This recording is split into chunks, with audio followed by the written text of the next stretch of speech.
오전에 드렸던 말씀에 이어서 좀 부족하게 드리지 못한 말씀을 보충적으로 말씀드리고 싶습니다.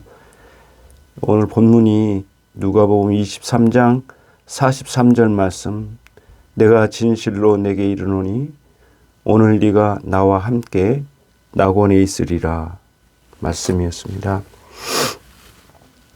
어떤 사람은 이 본문을 보면서 십자가에서 비록 구원받았지만 구원받고 난 이후에 하나님 앞에 제대로 살아본 적도 없고 또 하나님께 온전히 순종의 열매를 드린 적도 없는 그런 삶을 살았기 때문에 결국에는 마지막 죽어간 순간에 구원받았기 때문에 구원 중에서도 가장 부끄러운 구원이라고 그렇게 말들 합니다.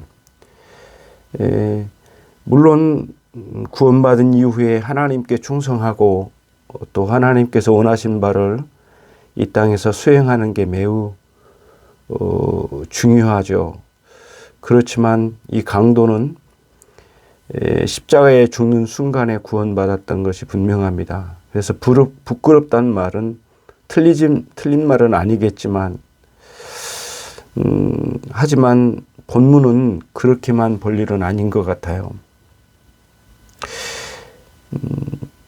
처음엔 그도 예수를 비난하고 조롱하는 무리들 가운데 동조했고 함께 예수님을 향한 그 비난을 퍼부었던 그런 순간도 있었지만 어느 순간부터 자신의 마음에 하나님을 향한 두려워한 마음과 그리고 자신의 영혼을 부탁하지 않을 수 없을 만큼 예수님께서 십자가에 돌아가시면서도 위험에 찬 모습으로 마지막 순간을 보내시며 다른 영혼들을 향한 구원을 부르짖고 계시는 주님을 바라보는 그런 강도의 그 심령에는 큰 변화가 일어나기 시작했습니다.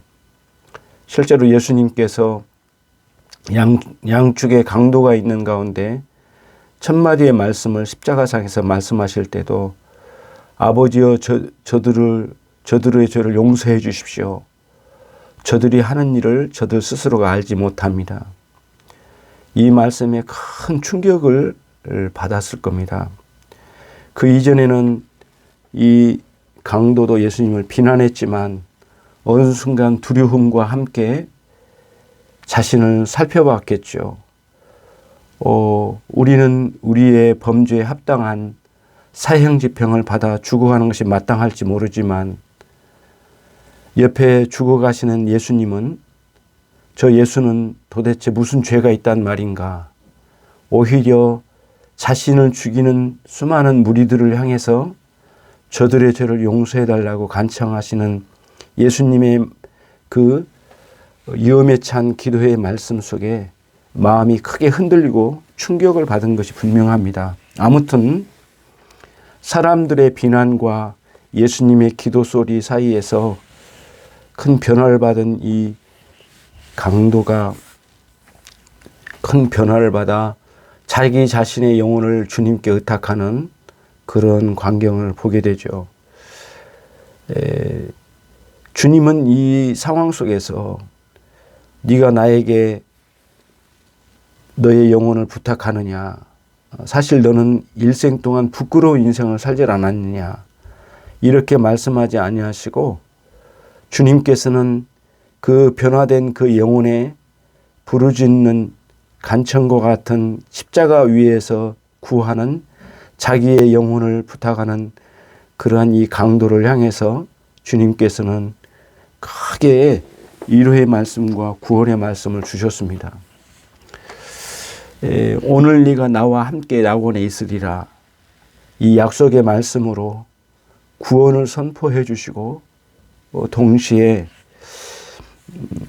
일생에 단 한 번도 이와 같은 위로를 얻지 못했을 그런 인생을 살았을 것이 분명한데 그에게 말씀하시기를 오늘 네가 나와 함께 낙원에 있으리라. 낙원에 함께 이르러 우리 주님이 함께 해주시겠다고 하는 그런 말씀을 통하여 큰 위로가 되는 것이죠. 오늘날 우리들이 인생을 살지만 제 아무리 가까운 가족이고 사랑하는 가족과 함께 있다 할지라도 언젠가는 헤어져야만 하는 것이고 또 떨어져 나가야 될 사람들인데, 단 한순간도 우리가 생각해 보면 영원히 같이 할 존재가 이 땅에 어디 있겠는가, 어떤 피조물도 우리에게 그런 측면에서는 위로가 되지 않고, 심지어는 가족도 우리에게 영원히 같이 있을 수 없는 존재들이니, 인생이란 언젠가는 한 번은 떠나야 될 판인데, 인생은 이와 같이 이런 상황에 처할 때마다, 처하는 그런 순간마다 사람들은 큰 충격과 함께 홀로 외로이 이 땅을 떠나서 가야만 하는 그런 외로운 심정으로 두려움과 외로움과 이별을 해야만 하는 이런 안타까운 상황 속에서 큰 아픔과 외로움을 겪게 될 것입니다. 주님께서 오늘 강도에게 약속하신 말씀이기는 하지만은 오늘날 우리가 여기에 살고 있는 이 순간에 우리 주님께서 우리에게 말씀하신 약속의 말씀이 아닐 수가 없습니다. 네가 나와 함께 낙원에 있으리라. 이보다도 더 큰 위로가 어디 있겠습니까? 외로이 홀로 내 인생을 챙겨가야 할 때, 그리고 심지어는 그토록 사랑했던 사람에게 사랑한 사람에게 배신을 당하고, 그토록 아꼈던 사람에게 차임을 당하고, 그리고 그토록 사랑했던 사람이 사고와 어떤 사건으로 인해서 이별을 해야만 하는 큰 고통이죠. 이런 고통 속에 살아가야만 하는 우리의 인생들에게 우리에게 말씀해 주시죠. 내가 너와 함께 낙원에 있으리라. 이 말씀으로 우리와 영원토록 함께 하시겠다고 하는 여러 성경의 말씀 속에서 우리에게 증거해 주신 말씀과 같이 마지막 순간, 죽어가는 이 순간에도 주님께서 우리를 향해서 내가 너와 함께 하리라. 이 말씀을 통하여 큰 위로의 말씀을 주신 거라고 봅니다. 단순히 강도의 부끄러운 구원이라기보다는 주님의 은혜의 차원으로 보면 한없는 위로의 말씀이 아닐 수가 없습니다. 은혜의 주님께서 십자가에 죽으시면서도 당당하게 위험에 찬 말씀으로 우리를 향해서 말씀하십니다. 내가 너희와 함께 하리라. 내가 너와 함께 하리라. 이 말씀을 통하여 언젠가는 우리가 이 땅을 떠나 홀로 이 세상을 이별하고 가야 할 그 순간에도, 이 세상과 저 세상 사이에 그 언저리에 놓여진 그 순간에도 우리 주님께서는 우리에게 말씀하시기를 내가 너와 함께 하리라. 이렇게 지금 현재적으로 말씀하신 것과 다름이 없습니다. 저 여러분이 고난의 세월을 보내고 또 안타까운 배신을 당하고 또 사람들과 사별을 해야 하고 수많은 아픔과 고통과 싸움의 흔적들로 인해서 상처받은 우리의 심령 가운데 최고의 위로는 우리 주님께서 지금도 우리와 함께 하심이고, 또 우리가 죽어간 그 순간에도 우리와 함께 하시겠다고 하는 주님의 약속의 말씀이 들려지고, 또 죽어서도 우리가 저 낙원에 이르러서 주님과 함께 하실 것이라고 하는 이 확신, 그리고 주님의 말씀, 그 약속에 영원히 변질되지 않는 그 약속의 말씀에 의존해서 다시 한번 위로받는 이 말씀이 아닐 수가 없습니다. 저와 여러분에게 이 말씀을 통해 큰 위로가 있기를 주님의 이름으로 축원합니다.